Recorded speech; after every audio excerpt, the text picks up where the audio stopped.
When called upon, applicants and speakers will come to the front podium to speak.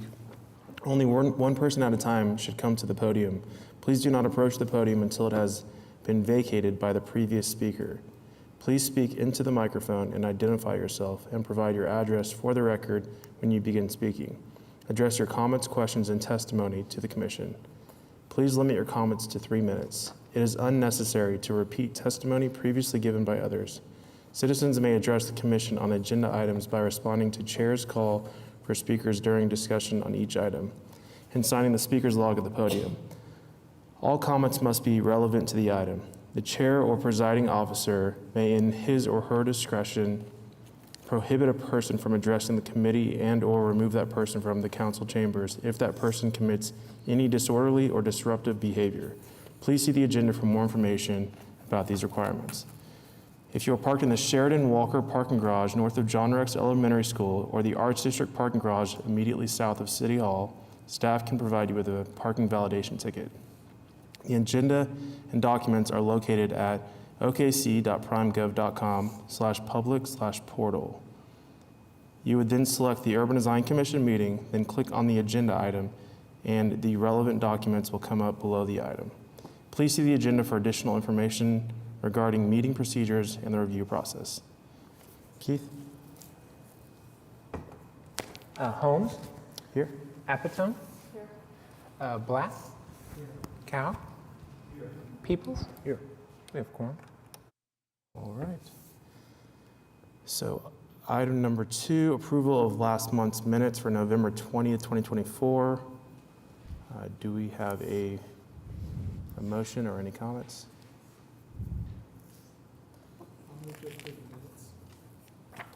Second. Who was that second? I'm sorry. Peoples. Thank you.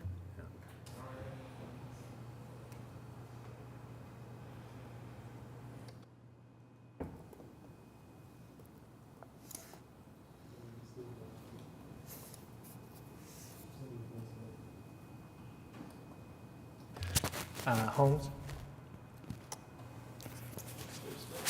Was that? I have to do a voice vote because it's not cooperating, so. Oh, yeah, yay. Apatone? Black? Yes. Cow? Yes. Peoples? Yes. Okay, it's been approved. There are no cases withdrawn or continuance requests this month. There is nothing on the consent docket.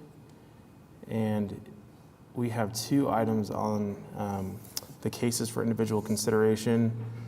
First one is SRCA-24-0016 at 921 Southeast 15th Street.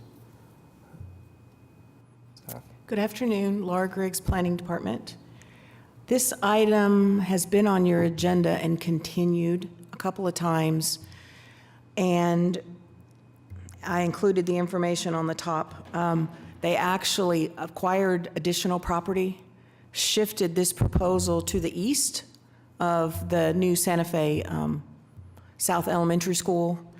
And so we actually had to re-advertise it, and it has a new address.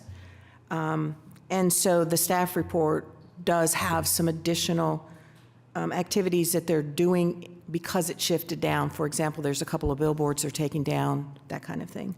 So previously, it was going to be located on the west side of the school, but on that same piece of property, and that's what all those pictures were. And now they actually acquired a chunk of property that was to the east, adjacent, because they also own all of this, or same organization owns the whole thing. So this is on the north side of Southeast 15th, and in this location, the design district line goes down the middle of Southeast 15th. So things on the north side's in the district, things on the south side are not. And so this is looking across the subject site.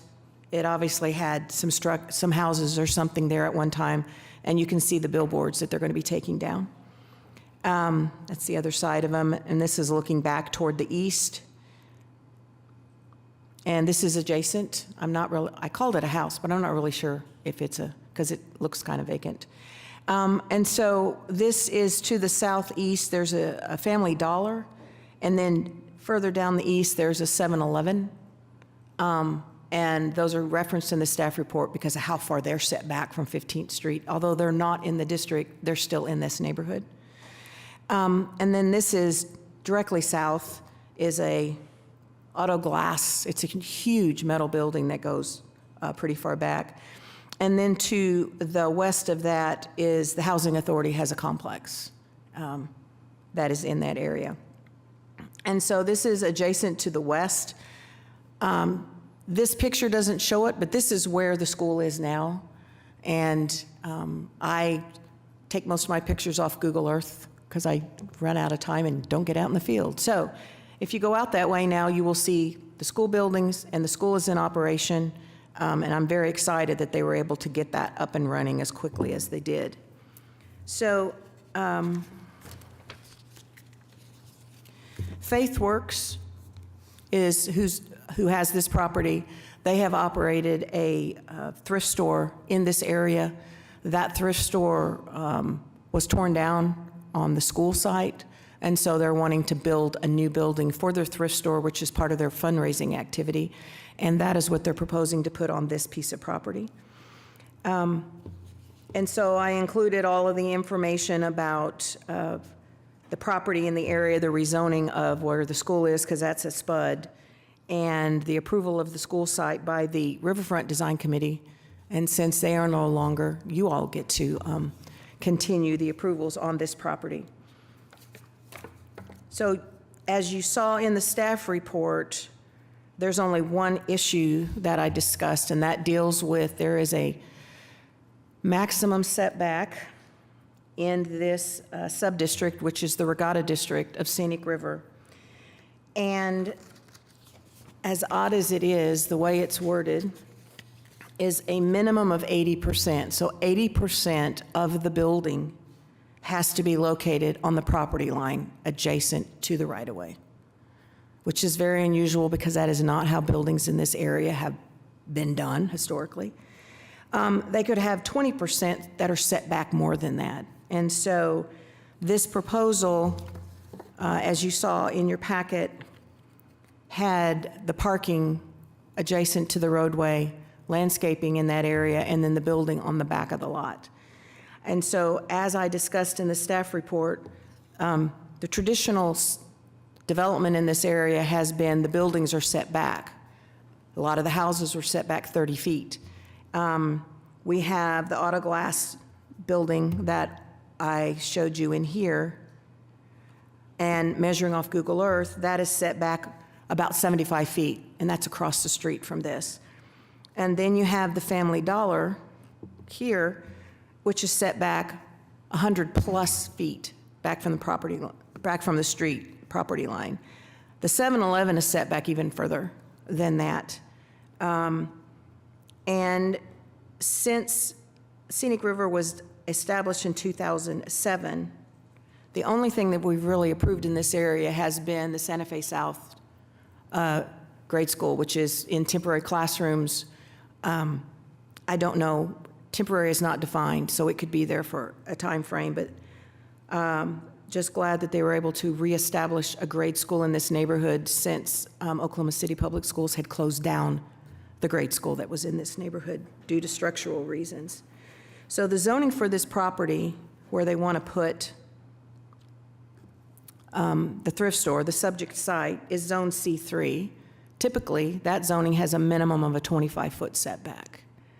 Because it's in Scenic River, I have this maximum setback, which is not something that you would normally find in this area.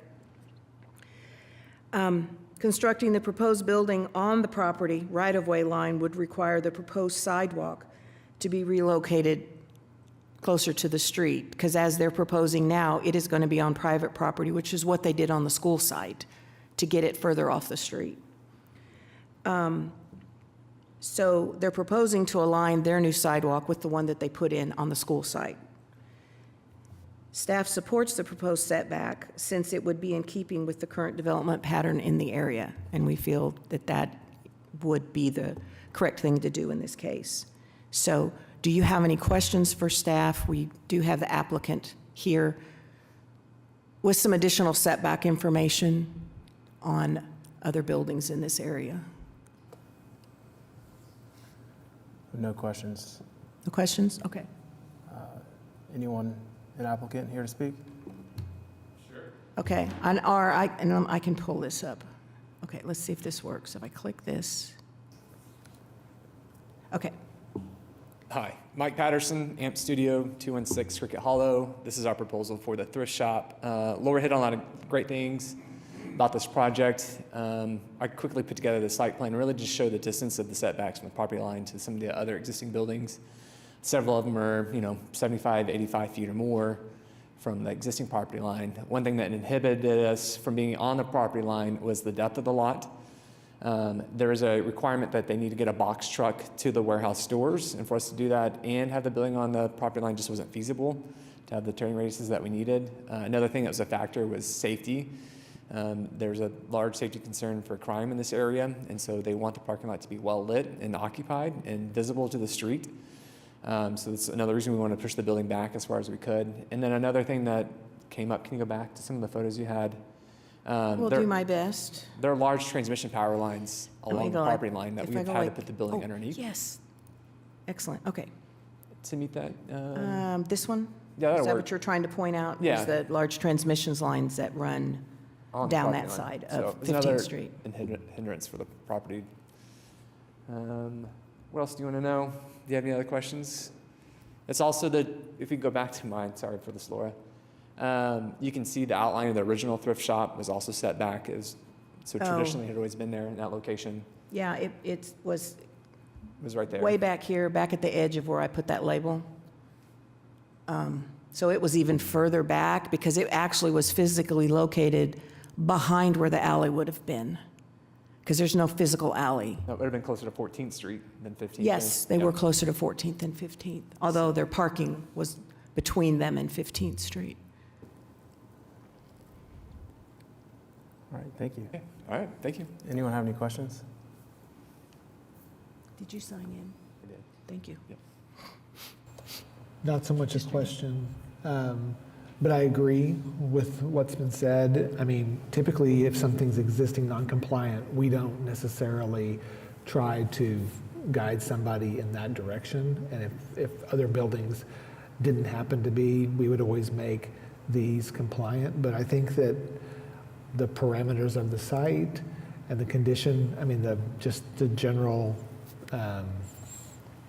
site situation, site conditions makes this the appropriate solution. I don't think that it should become like precedent that establishes for everything, but in this specific instance, it seems appropriate. In one of the images you showed, it showed, and I may be behind on this, it showed the new school next to it, like the site plan. Is that, you said that is already built? So the school is in and in operation. Okay. My previous PowerPoint had pictures of the school because the site proposed was next to the school. Yep. But then when I went and had to move it down, I should have left some of those pictures in, but I didn't. So they have, there's temporary classrooms. 4 or 5 portable buildings And plus then a they, safe room. and then they had to build a storm shelter. So that they had to, that is also physically on site, and there's sidewalks and landscaping, and they had to do sidewalks along 14th Street, sidewalks along 15th Street, and they have parking as well.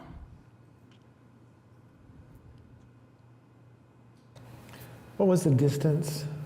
The building that was, the school building that was as close as possible to the street, to 15th Street, what was that setback? I didn't get that one. So you're talking about Yeah, this one here? right.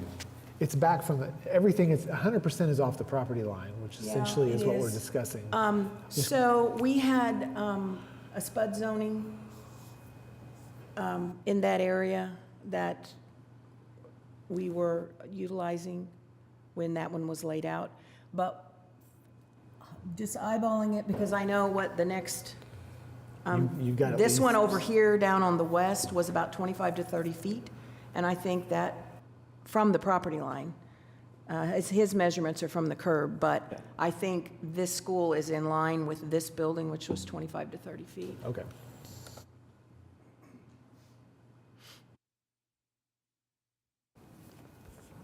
And this drawing, you can actually see underneath it where the thrift store had been, because you're actually seeing that kind of shadowed underneath all of this. And the whole front was parking, and then the building was back here.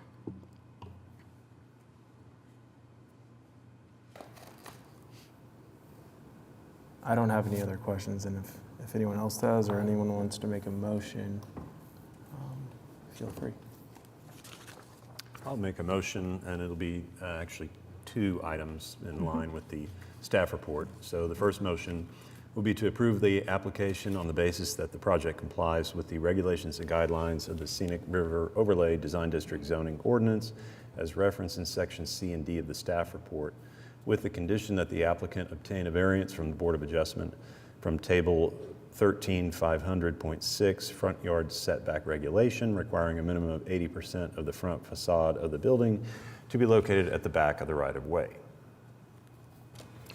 I'll second that motion.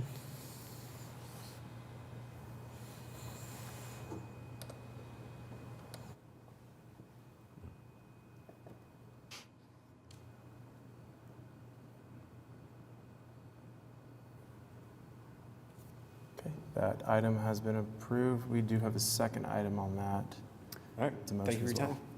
Oh, I got one more motion. more? Item. We have- yes. Yep. Sorry. You're good. The second motion is to provide a recommendation of approval to the Board of Adjustment for a variance from Table 13500.6, front yard setback regulation requiring a minimum of 80% of the front facade of the building to be located at the back of the right-of-way.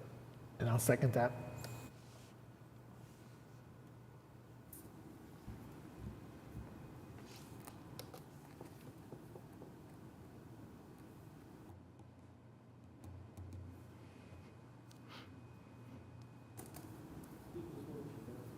Yes. All right, it is passed. All right, thank you for your time. You guys have a good Christmas. Appreciate it. Okay. You're going to file tomorrow? Okay. All right, coming up on the second item for individual consideration, we have UDCA-24-00047 at 1601 North Blackwelder Avenue. This is, I'm Michael for today. Michael is out this week, so Katie Friddle, Planning Department. This is in the Plaza District and is an application by Patrick Struble, Slate Construction, for Jeff Struble, Struble Properties LLC, to paint a mural on the building, to paint the building overall, to provide various elements to creating a new exterior entrance to the building with canopy and stairs, install sidewalks and ADA ramps, a monument sign, wrought iron fence, landscaping and screening for HVAC units, and install granite or synthetic turf in the front yard extending out into the public right-of-way. This is an existing building constructed in approximately 1907 in Plaza District. It's one of the oldest structures in the area that was originally a residence but has served as different office and commercial uses for many years. And this is just generally a renovation to continue in that function.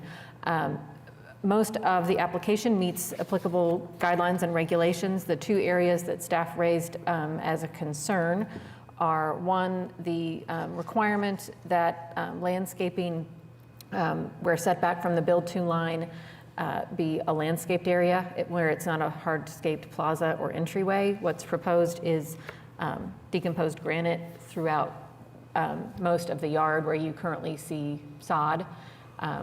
It meets the landscape points, but this additional language would require additional landscaping between the building and the right-of-way, additional landscaped area. And to staff's reading of that language, the decomposed granite doesn't meet that mark. The other issue that staff raised in the staff report is painting the building and the trim on the building black. We generally don't talk about paint color. We don't have a palette for paint colors, but we do have some language in the urban design overlay guidelines that existing buildings should be preserved to maintain the existing historic, architectural, and visual character of the area. We also have guidelines in the building conservation and rehabilitation guidelines that talk about using a historic painting scheme that is, appropriate to the building. Paint is paint. Paint is easily changed, but we did feel like entirely black paint scheme on a structure of this architectural style and of this age might not be the most appropriate change within the district. I think the applicant is here and happy to answer any questions you may have if you don't have anything for staff. Any questions? All right, applicant? Oh, while he's walking up, I'll say you have a recommendation, you have some options in your staff report, a recommendation to approve as is. Obviously, you could also do that with conditions if there are any changes that are agreed upon at this meeting, or to continue the application if there are changes that you all deem necessary that are above and beyond what you would want to be just submitted to staff. Hello, Jeff Struble, 1111 Northwest 15th. Good afternoon, Commissioners. Just here, I don't agree with staff on the two, on the paint or the landscaping. We will meet all the requirements for landscaping. We have a tenant that's wanting to have some outside seating, and that's why we're going to put a fence in the side. And we had a site plan in the staff report too that kind of showed that. Katie, can you pull Yeah. that up?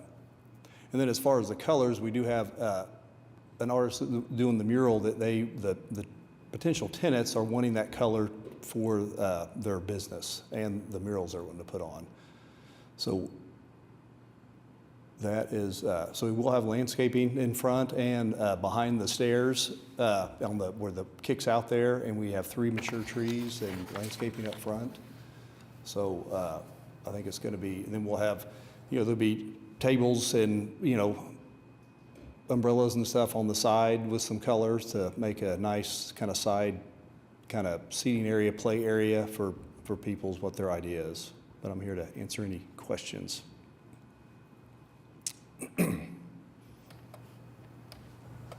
How will the decomposed granite be treated? What's the manner in which it's going to be installed? Because if it's installed just loose, it typically, when we have one of our more significant rains, it will carve, and it will, once it starts to carve, it will all end up down at the lowest point or in the street. Now, you can install it with a binder, and it will hold, but there's a lot of times whenever individuals say that binder is pricey and we don't want to do it. So is the intent one that you would do anything more than just place it?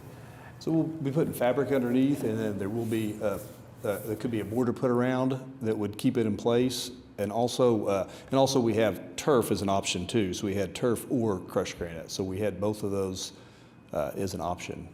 And then I was going to ask, for the part outside the sidewalk, is there an option to, because that's the part where people would be walking on it and stepping up, that's the part I think that would maybe have the most chance of erosion. Have we resolved the issues with synthetic turf within these districts? I know that it's come before us. When it has, we've been really stringent upon what kind of synthetic turf can be installed, what kind of systems it would be, how it would perform long term. Has there ever been any kind of movement on synthetic turf? No, not anything formal. I think just every time it comes up, it's a case-by-case discussion, and depending on the quantity, the size of the area where it's being used and the conditions.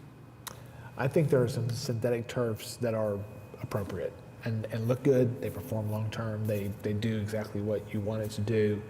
I'd want that to come back to staff so that it would be a correct and synthetic turf that would last, and you could put it down and know that you're not going to have to worry about it. It's not going to come apart. With respect to the decomposed granite, I do think if you were going to do it, at least I would feel like it would be appropriate to have some kind of a binder put in so that it will stay in place, even if it's got an edge form against it, so that it does not carve and end up in places that you don't want it to be, or end up being to where you just see the fabric that's below. And I could see both being used, but in both cases, I would want it at least to go back to staff for administratively to where it would be something that will maintenance well long term. Definitely, we want something maintenance-free as Yes. possible. And we haven't ever used the binders, we've used a lot of granite on a lot of our projects, in parking lots even too, and we've had pretty good luck with it. But no, I'd be definitely willing to look at different binders and definitely show different turfs that we would use with staff to put that on record. And I would think, I don't know if you and Michael have talked about this, but it could be a combination of the two. If you have areas where you want it to be more of an outdoor play area and then areas that are pathways, and maybe having that gravel broken up by the turf would hold it in place more than just an entire yard of the granite. No, definitely, and that's why we've kind of put both out there, because we're still kind of getting the overall scheme. We have some tenants that have not, we thought we'd have them signed a lease by now, but we have not, so we're still kind of figuring all that out, exactly everything's going to work. So we would like to, we could definitely work with staff on that to make it a long-term viable surface. And with respect to paint, I wouldn't specifically want to lean one way or another on which paint color you choose. It seems a little bit subjective. I will say black paint, it gets staggeringly hot, especially when it's on cement type materials or cementitious siding, and it will fade. It will fade just like red becomes pink, black fades to a chalky gray. So if done well, it will last, and I think that it should be a material that's made to not fade out, to not be something that would become less than what you intended it to be whenever it started. And also with this application, we're completely residing the whole building, and that's kind of the deal, so we'll have some good, a good new surface to prime and to paint. And also too, I did send staff in an alternative color, because we want to have another option if something does happen where this tenant doesn't, because this color is what they want to match their mural and everything, so we did have another color that I sent in, and you have that. In so the that, file, if which you is wanna a kind of pass a red that and a around. white. So we wanted to have both of Two those pieces of paper, Katie. approved, so we could be flexible. Those are the two that he emailed in today. I think that this color scheme is probably something that's going to read better in the neighborhood. Yes, no, and then it goes with the barn theme of the building. But like I said, this is something, but the color is what the tenants are really wanting to go with their theme of their business, so that's what we're trying to work with them so that's kind of where we're at with the color. But would like to get this approved. I don't mind working with staff on the outside surfaces. So and I was talking to Mr. Struble yesterday, and he was actually hoping that he could add that other option for paint. Since he doesn't have the tenant, if that doesn't work out, then he wouldn't have to come back, and he would have the option to go with that paint scheme. So we'd have both of them as options to do. So I'm just throwing that out there. That obviously is not something that we had included in the recommendations.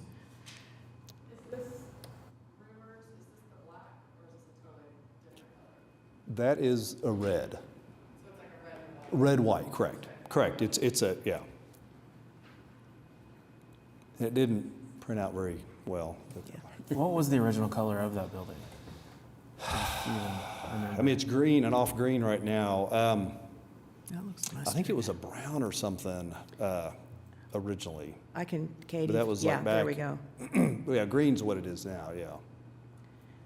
Oh, it's Going green? back- I thought it was mustard, Or, yeah, but And Kind of we, like I mean, we can look lime. back through, Google Street View only so far to see the color. We don't have any idea I think of the what. trim color that's on that is kind of close to what the color was of the siding of around the windows. It was kind of a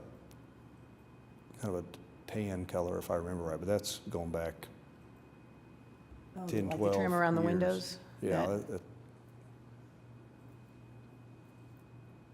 Yeah, so on the decomposed granite for me, unless there's a requirement by the city, I don't technically have an issue with it because I know it's already on the site, it's well used in the area. I do think there's a better way to do it for maintenance, but I think that's kind of a property management thing to an extent. And then on the paint color, I don't believe this green was the original color, and so to say what colors you can do is very objective. or subject, yeah. So I don't have an issue with either of these, so that's my overall opinion.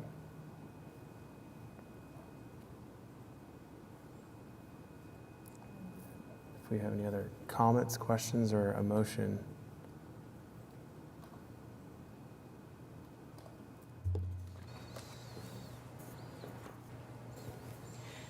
So if there's support for the project, you could just read it without the exceptions that Michael had in there.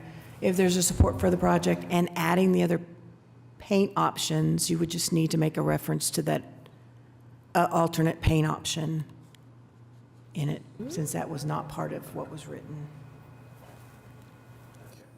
So in the conversations we've had, we've expressed an interest in some turf option in the areas that are not specifically the part where the tenant, user would activate the space, but maybe closer to the sidewalk. And then your request for the option of an alternate paint scheme as presented. Are those, so we're leaving this as a bit of a gray area if we say that it's going to come back to staff, that we are not taking exception to decomposed granite. If I make the motion, I'm going to recommend a binder for maintenance, and that the use of a turf be installed near the public way, adjacent to sidewalks. Is that, if I pin something up like that, is that? And I'm fine with that. Okay. So I'm going to make a motion to approve the application, accepting A1D and A3B. Is that appropriate? So one of those, the first one is the granite, the second one is the paint. So the way Michael wrote those, if you read it like that, they would not be approved for the granite, they would not be approved for the black paint. So that's why I said if you read it and Those don't out. include those, Okay. then you're talking the overall project, but then you were talking about Yeah. adding some things, yeah. I'm going to move to approve the application on the basis that the project meets the regulations and guidelines of the Urban Design Overlay District zoning ordinance as referenced in section C and D of the staff report, including the comments of utilizing the synthetic turf adjacent to the sidewalks in a manner that would have it next to the public way, and that synthetic turf would be submitted to staff for confirmation that it's in keeping with synthetic turfs that have been approved prior, that they've got drainage characteristics, they are very low maintenance, and that they're intended to have longevity. And accepting the option for the applicant to be able to implement the second red, white design scheme as presented in this meeting. I have a question. If, on a project like this, if they were to just leave the grass closer to the public right of way, is that an option? Because that's actually going to be a lot more economical than putting in the kind of turf that we're talking I thought that they were wanting turf so there's zero maintenance. There's still going to be grass in the front yard, so I'm open to that, Amy. I mean, like I said, we don't have it, I'd like, and we could get it approved with staff which way we go, but I don't mind doing all three even, or leaving the grass and doing some of the crushed granite in the seating areas. I'm fine with that. Since the grass is already approved, do we have to comment on it? If they come back with grass, it's already an approved It's there material. already. Right, grass is already there, and if they came back and say, we're not removing as much of this as we initially said we were, that's not, that wouldn't be something that would have to come Can we back. dovetail that language into so I don't have to repeat it? We will listen to this meeting and we will add all that together. Thank And I you. think that kind of goes With without staff's- having to be a condition. If someone Yes. comes back to us and said, hey, I said I was going to put sidewalk here, but now I'm not, I'm going to leave it, that's not a problem. Okay. Do we have a second? Motion as said. I second. Second by Nathan. Okay. All right.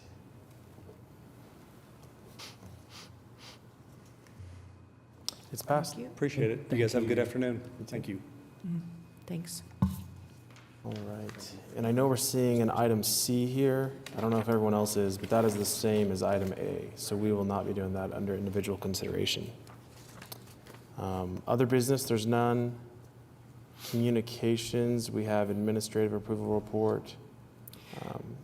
So I would just kind of highlight some stuff. What you're finally seeing are some approvals for some of the city's bus shelter project.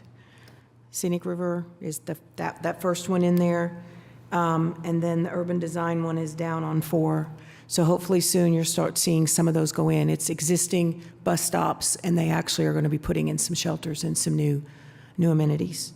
So other than that, I am not that familiar with Michael's, but if there's one you have any questions on, feel free to ask. And that kind of morphs into, yesterday was the deadline for your January meeting. I did not receive anything. Michael has an out of office telling people to reach out to me. So I hope that means you're going to be hearing in a couple of weeks that we're going to be potentially canceling your meeting, because it doesn't look like we have anything at the moment.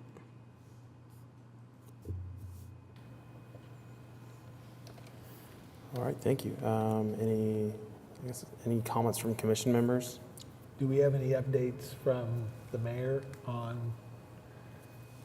So there were lots All of the appointments things. on the council agenda on Tuesday, not for this body, but for many other boards, commissions, And and not for committees. downtown. And not for downtown. So I think those are in the works. I think we're seeing some forward movement on that. Hopefully the next council meeting or two, we've got some new faces in here. Just my comment on that, some of it would help a little bit with quorum Yes. at certain points. So, Well, and in downtown, we only have 5 filled out of 9. And so we hold meetings with 3 people because that's our quorum right now. But it would really be nice to get the representation we're supposed to have with the reorganization, yeah. And Tony, thank you for continuing to serve on both of them, because it is no longer required, but appreciated. awesome. Well, thanks, everybody. Next meeting date is Wednesday, January 22nd, next year. We're adjourned. Thank you.